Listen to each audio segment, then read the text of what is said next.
The views, language, and candor expressed on this series are designed to provoke thought and conversation amongst adults. Some opinions and perspectives may be unsuitable for those who are emotionally weak. Viewer discretion is advised.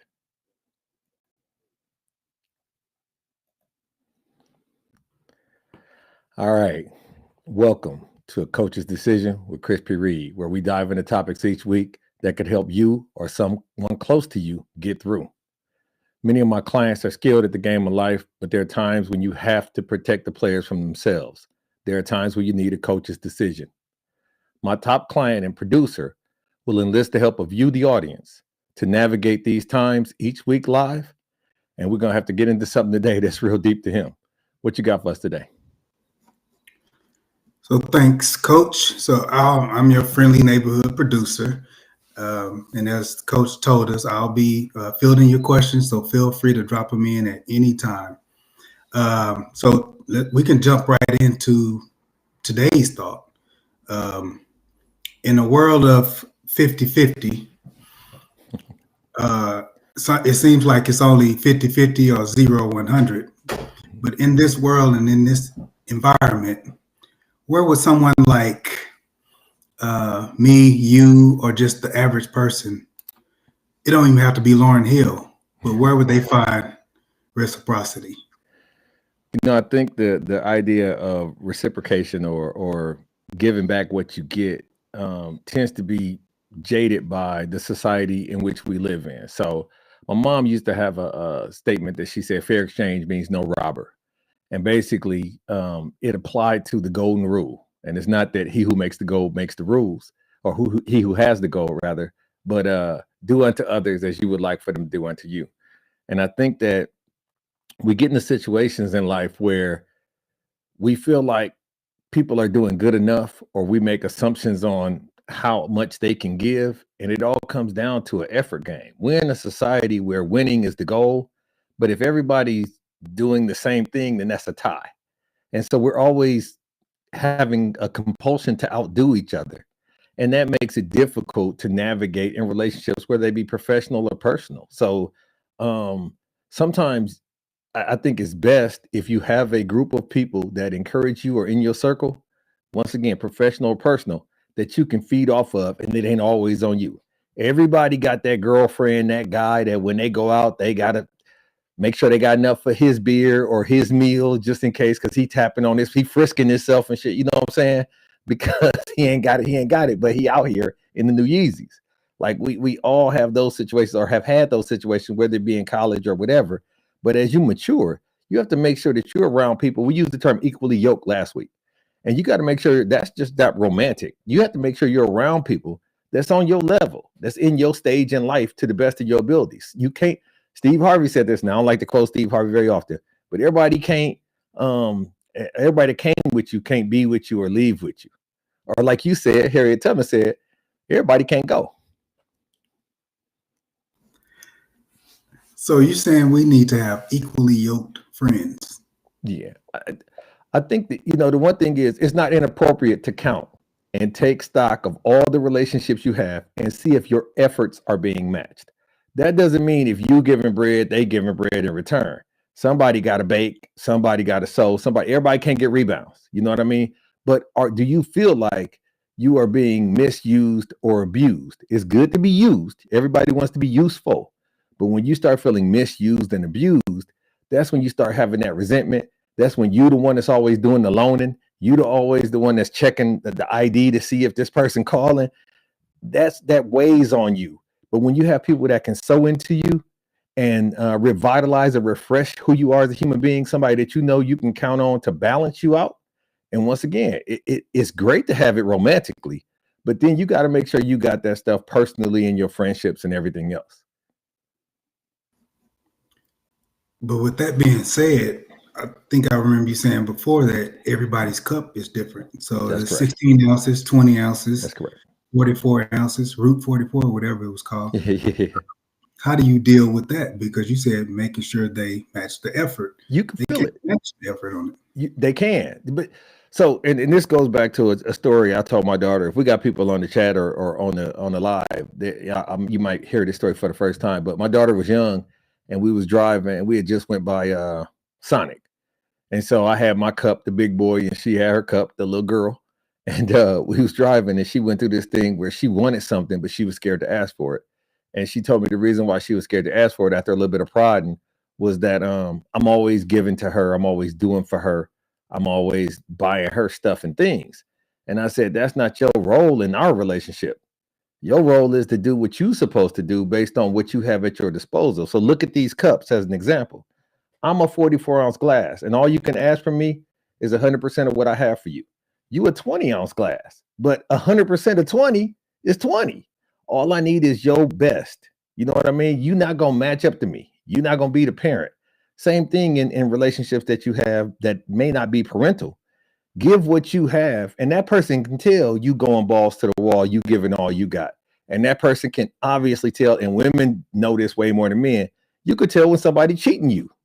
And that don't mean cheating you sexually or cheating you financially or emotionally. You know what I mean? Like, you have this concept of financial infidelity that we can go into.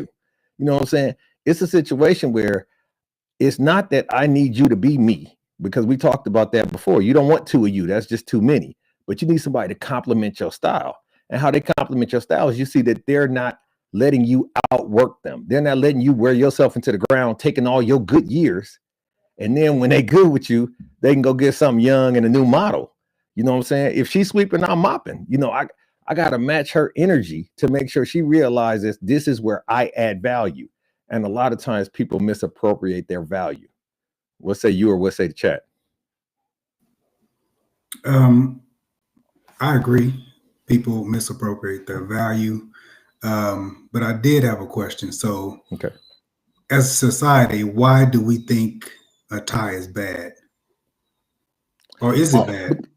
Well, we think a tie is bad because we're not in a socialist country. You know what I'm saying? We're in a capitalist country where somebody got to win. Somebody got to be the person holding the trophy. We don't like, as much as we like participation for the children, we hate when Tammy got the same title I got and Tammy ain't as smart as me or haven't been working here as long as me. We hate that type of, that type of tie at that point in time. We want to prove that we have better or are more valuable. We want our husband to be taller. We want our wife to be prettier. We want her booty to be bigger. You know what I'm saying? We have a comparing type of personality, a comparing type of society. We want our rims to be shinier. Like, it is what it is. Like, we're not going to be able to run from this at this point. But every time you look around, as New Edition said, competition is the world summarized in one word, if you know what I mean. So that's what it is. It's just friendly competition. So if you want a mate who is 6'5", knowing that the average, or to tie what you would deserve, maybe average or even below average, or just a different height, why do people feel they deserve the tallest guy, the smartest guy, the one who can fix cars, mow lawns, solve math equations and the bills, and invent something and take them out after they get off work, solving the world's problems? I think people have a fear of failure. And so when you have a fear of failure, what you do is you self-sabotage. And you put yourself in a position where it's not even feasible that you're going to meet a dude that you go to community college and you're going to meet a dude that speaks 4 languages and that's a world traveler and he got a black belt in Kempo and all this other stuff. So you start saying that stuff. And I don't like to use the term, I don't let my clients use the term deserve.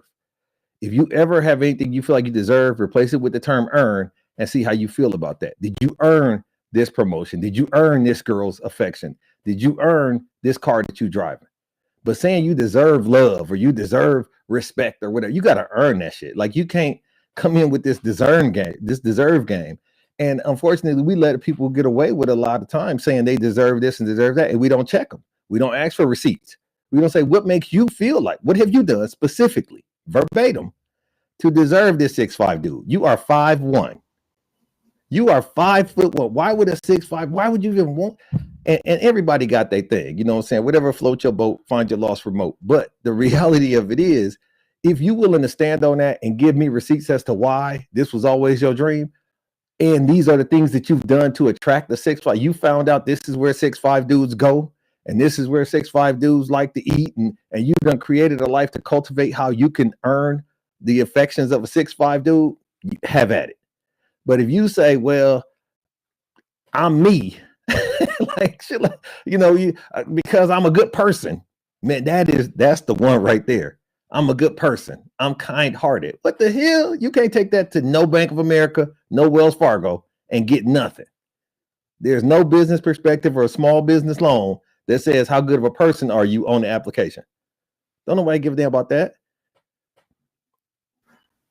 So I think I agree with Daniel Young here. He's saying that I think we shine together. So I think what he's saying is a tie is actually a couple win.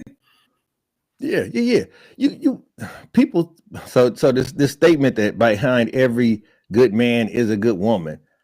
I'm big on the I want you to be beside me, holding my hands. We getting the sunlight on our face, same time. You know what I'm saying? Same time. And I need you to keep up with me. But that means whatever I'm doing to keep this pace in life, you have to be doing to keep this pace in life. And that doesn't mean I'm running off and leaving you and trying to outdo you. I got to make sure you in shape when I get with you. You know what I'm saying? I got to make sure you damn near there when I get there. And then I'm willing to slow up a little bit as you willing to speed up a little bit, but you got to communicate with me. Hey, this is how far are we going to go? This is what I'm trying to accomplish. A lot of times you get into these situations or relationships where you have a different destination than the person that you with. And 5 or 6 years later, he cool. Man, he's supervisor at the plant, and he higher than his daddy was by 2 positions, and that's what's up. And you wanted him to go to law school, and in the back of your mind, you wanted him to aspire for more and be greater because Sally husband, you know what I'm saying, had did that, had went to night school and whatnot. Man, you been doing too much counting. You know, I love too much counting. So Chris Partee is saying that the competitive nature should subside once you are in a committed relationship. You both are winners. What do you think about that? No, you're not real, G's. Listen, if somebody had one word to summarize me as a person, it would be competitor. It's hard to turn that shit. It's like an addiction. It's hard to turn it. Everybody know a gambler or a drinker or a smoker or a Madden champion. Like, it's hard to cut that off, man. It's hard. So when you're a competitor, you're looking at how am I vis-a-vis my peers or other folks. That don't mean you can't use your powers for good. Sometimes you use that to motivate you and cultivate your swag. You know, you see somebody and be like, when you and I met, I'm gonna tell a personal story. When you and I met years ago, we was on this floor in this corporate headquarters building, and you came in, and I was like, okay, dude, we got another brother up here. Things start going good, and then I had to come home and ask my wife for $700 for a suit budget because you was killing me. You was killing me. I was like, hey, I got to get some more suits. This dude is coming in here hurting the game. You had no idea we was racing. You had not a clue. But those type of things motivated me to get my act together, get on the treadmill. You know what I'm saying? Shit like that. Like, it's okay. It's okay to have role models and mentors and to compete in that regard. What you don't want it to do is consume your life. And now you trying to wish for the downfall of somebody else to artificially lift you up. Those are bad competitions. So when you with a woman, as long as y'all not trying to outdo, it's great when y'all trying to outdo each other for gifts and for surprises and for all the positive things. When y'all trying to out argue each other or out, you know what I'm saying, prank each other or she cheated, and so now you trying to cheat with 2 chicks, and then she trying to, all of that can get very, very uncomfortable and dangerous. You know what I'm saying? That's a different type of competition. I define a marriage as a lifelong competition to see who loves who the most. So I definitely think the competitive nature is there. It's just different. Yeah. And I think that's what Chris Partee is saying also. It's a different competition. Yeah. For good. Here's the situation. You don't want to be outdone, and you don't want to feel like you taking advantage. If you really love that person, if you really love that job, if you really love, anything, you don't want to feel lesser than. But you do have some people that are users. You have some people that are takers. And what I'm saying is you have to recognize those people in your sphere that are just natural. God bless them. God bless them. They got a case of they can't help it. They can't help but everybody got that uncle, that cousin, that every time you call, it ain't to never offer nothing. It ain't to offer nothing. When last time he called and offered anything, advice or otherwise? It's just that's they get down. They are takers through and through, and that's what they own. So you got to qualify those people and have a threshold of what you're willing to give before you have venom in your heart and you pissed off at them, and now it's on sight with them because they just can't help who they are. Some people can't hear the truth, and those people you need to stop talking to because that's what you own. You like you say, I'm on the side of justice. So you don't come here if you don't want this justice. Always. Now, Daniel Young is asking, did you want to hit him with the track baton? I feel like we was in the same lane, racing, or in a relationship, you're in the same lane. But if another team is about to lap you, that's not in the sprinting races. But yeah, I want to hit them with another team, but not somebody on my team. Here's the situation. It's funny because we end up evolving to Key and Peele had this they had this skit where they was growing beards and mustaches trying to outdo each other when they was in the office, and I found that and I showed it to you and we thought that was funny because of the parallel. Once again, you want to have iron sharpening iron wherever you can. You absolutely want that in a romantic relationship that you hope to last a long time. If you want it to last a short time, you absolutely want that iron sharpening iron in the bedroom. But whole nother situation. But I think that you have to realize, is this person on your level? I said something in the thought that said birds of a feather flock together, right? So that translates to eagles don't fly with pigeons. You never see 2 or 3 eagles flying with a flock of pigeons. That's not how that works. So it doesn't mean discriminate against people that's totally different from you or nothing like that. But what it does mean is if you think you're 8 and most of your circle is 5s, you're not an 8, fam. You're not. You're not. You're not. You're doing bad math. You know what I mean? If you think you're the only 8, you are lying, and you are one of them. You're a 5 or whatever number you choose to give them. Trust me, it's not a situation where a whole bunch of 5s are comfortable being around a 9. That don't even happen. And so you think you got underlings. That's not the case. They're using you. There have been situations like that. I knew people when I was young where he had the job and had all the money and had all the parties and was buying all the beers and the drinks and that, but he had insecurities, obviously. Like, you don't have to be a psychologist to understand. Somebody that keep goons and underlings around them have insecurities. They want to be the man. Because soon as somebody else that come in with a nice car and that's been working out and all of that, he got an attitude with Buddy and don't even know Buddy because Buddy could take his crown, right?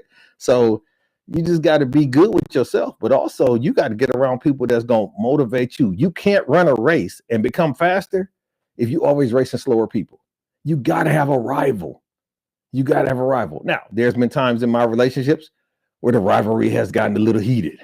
You know what I'm saying? We done have some malice in the palace type of emotions in my relationships, but it's good. It's good for the rivalry. You know what I'm saying? Interesting. So can a group of 5s hang together? Yes. And there be peace and harmony? Yes. But you grow to be an 8. Do you stay with the flocks? They got you there? You can't get a new flock? How the hell are you growing?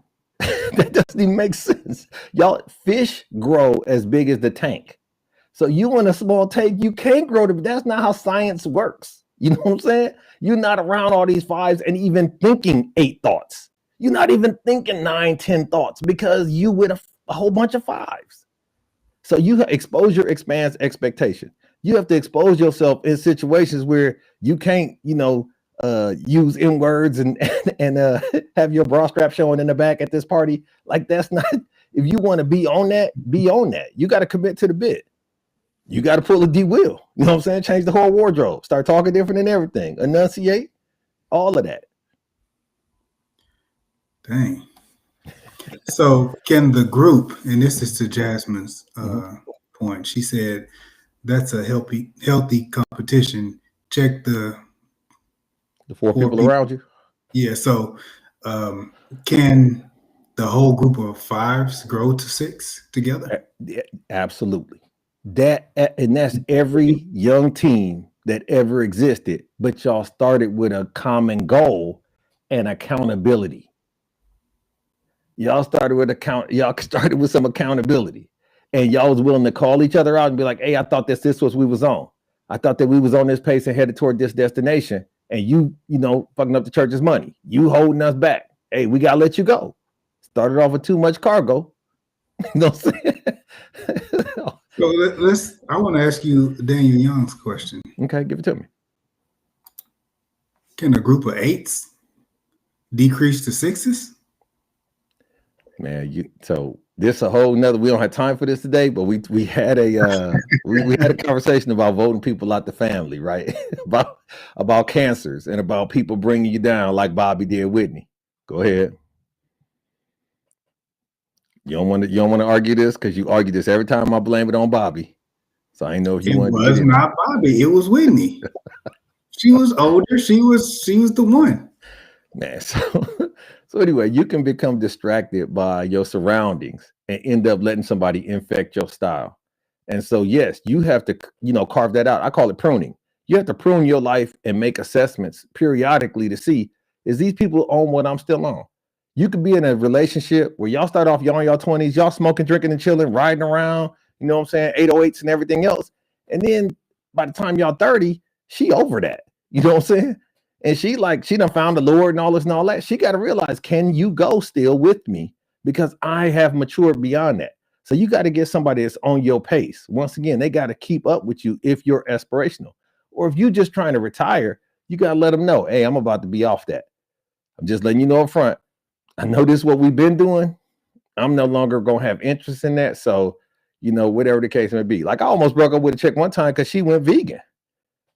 We ended up breaking up anyway, but it was almost immediate when she went vegan. You know what I'm saying? So can negative thoughts be more contagious than positive thoughts? Are they, or can they be? Or can positive thoughts be more contagious? No, I don't put a whole lot into.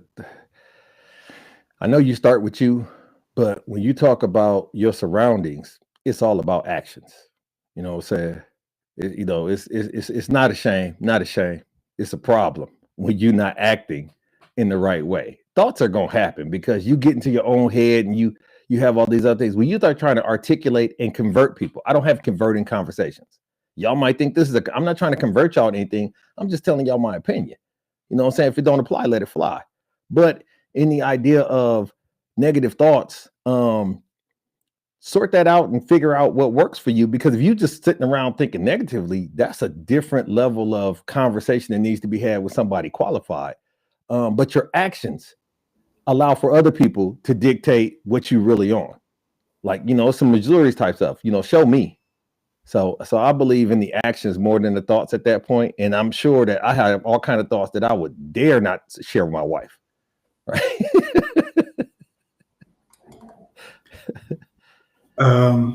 So Daniel Young has a question. Depends on the 8. Is it a selfish 8 or unselfish 8? If you're selfish, you're not an 8. Yeah, there's absolute value to these numbers. Once you achieve number status, that's what you is, right? Is there such thing as a selfish 8? No. Okay. No. I mean, they could look like it on the outside, though. Look, I look at it like this too, because numbers is like nicknames. You can't give yourself one. You know what I'm saying?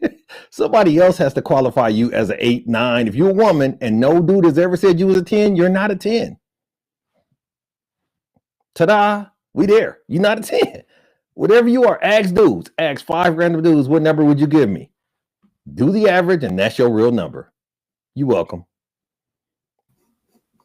Dang, that's eye-opening. Yeah, men lie, women lie, numbers don't. Them numbers is real. I want to pivot to what Olipop said. Okay. A wise man once told them, can't be a recovering addict in a crack house. You can think, once again, these are the thoughts. You can think you are, but your actions are confusing the hell out of everybody, right?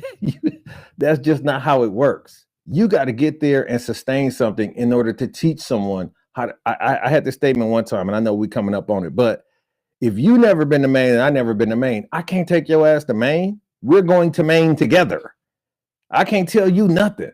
But we allow for people who ain't never did a damn thing come in talking tough and talking big and lead us and guide us to different directions and paths. And that's trash.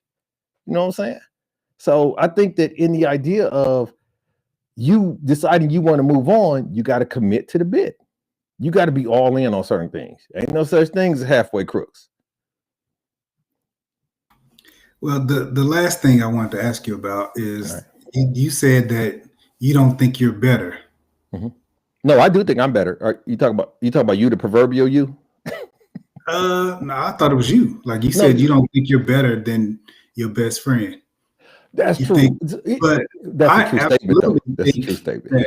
I'm better than you at some stuff. Absolutely. You're better than me at some stuff. Absolutely. But once again, we talk about. I'm not better than you. I'm not better than Daniel Young. I'm not better. We talk about that blended average, and I'm going to tell you what makes me better than my peers or better than other people. Give a damn an effort. You're not going to ever be able to, for me to see that you not trying as hard as I am, and I give you the credit for being, I don't care how much money you got, how much hair you got, how much ass, I don't care what you have. If I see that you're not giving it like I'm giving it, I'm not giving you that designation of being better than me. Now, if I see, and I know people that are in worse situations than me financially, emotionally, spiritually, but I see them try, once again, that ounces of glass, that glass, ounces. They try and they ass off. They giving 100. I'm usually 3/4 speed. I'm giving about 85, 90, leaving something, you know what I'm saying, in the reserve. But I see people going balls to the wall, and I got to give them a salute. They just don't have the ability. They just wasn't born with it. But I got to give them the credit for the effort. I give conduct and effort grades. And so, yes, in the idea where I say without a shadow of a doubt, I'm better, is because I rarely see somebody like you that I can say, damn, he tried on that one. Damn, he tried. It's been times where I done called you, ask you questions, and you hang up. Like, I'm not telling you that, figure that out. Okay, cool. You know what I'm saying? So yes, you gotta have that. You gotta have that situation where not only do you see this person can accentuate your perspective, but also you know where you fall in. Everybody can't rebound. I'm not saying we need a team of rebounders and everybody's fighting each other for rebounds. But as a team grows and is successful, they figure out where their niches are, where they bring to the table. And then nobody feels like they being cheated because I got 17 rebounds and he had 17 points. And 9 of them was off my rebound. Like, that's how that works. We can't have an AAU mentality in this life. Okay. So any final thoughts on reciprocity, or where to find it, how you get it, how to look at it? You got to take inventory of your folks, you know what I'm saying? And you got to be honest. It's not a seniority grade. Stop thinking because you've been fooling with this chick for 10 years, 15 years, or you'd have had this friendship for this long, because as you said, people change, seasons change, you change. And so you got to constantly calculate and calibrate. Are we still on the same wavelength? Is this frequency still connecting? Are we good? Because it's okay to outgrow people. You know what I'm saying? And that's how it is. So tell us about the dream, Coach. Tell us about the dream. All right, man. So this big dream of the week, dog. Situation is, and I know where it came from. So in my dream, Tiger Woods, in real life though, Tiger Woods is dating Donald Trump, ex-daughter-in-law. Okay. So in the dream, we find out that we got like a golf course, PGA golf course by the crib, and Tiger Woods is coming through. And Donald Trump and the vice president is going to be joining him, and they checking in on some of their fans, right? So I just happen to have a neighbor in real life that's a real super, like got the flags and all of that, right? All of that, the pajamas and whatnot. So anyway, they gonna come and holler at the neighbor, okay? So the dream is regular. My wife find out Donald Trump is coming to holler at the neighbor and blah, blah, blah. And so, they're going to be here on Saturday and whatever. And I don't know if anybody else got Amazon Prime, but Amazon Prime, somebody would tell you how many stops they are away from your crib, right? So we got the app, and it's telling us Donald Trump is 10 stops away from the crib type deal, right? Or he on the way. He's seeing all of his fans. No, they won like a little lottery or a raffle or whatever the Trumpeteers do. So they coming to see my neighbor. My neighbor geeked up. She's saying we need to clean up just in case they come by here. I don't give a damn if they, so it starts a huge argument. Start saying huge. And she is determined. Now, keep in mind, she's a clean person anyway, but now she's trying to extra clean and wash baseboards for Donald Trump and Tiger Woods and JD Vance. What is we doing? They're not coming in this house. But just in case, she's making me in the house crazy with doing all these chores. And then it gets to the point where I'm about to go off, and then I wake up. They all could have needed to use the restroom or something. Not over here, they couldn't. Yeah, my neighbor has a house about the same size as mine, so he should have 3 or 4 bathrooms over there too for Tiger Woods and his girlfriend. Like everybody could have been in the bathroom at the same time over there. Well, you got Secret Service, you got other people coming over here, bro. Listen. If the Secret Service has to use a warrant or some type of executive, whatever, to get up in here, they gonna see the office ain't clean. I'm not cleaning up for these people, bro. I'm not. But so if everybody knows that the president is about to stop at this house, it could be some type of attack, and they're gonna have to take cover in y'all's house. And they should be focused on taking cover. How dare them come to take cover, open door, be like, hold up, y'all got roaches. We can't take cover. They're like, oh, these baseboards could use a cover paint. Exactly. So that's what it is, man. But that was the dream, and that's how it went down. My dreams be my dreams, and it is what it is. So at this time, we want to make sure y'all tune in next week to Coach's Decision with Crispy Reed. Bring your baggage and drop it off for us to sort through. And until next week, we want y'all to take it easy, or at least take it any way you can get it. All right.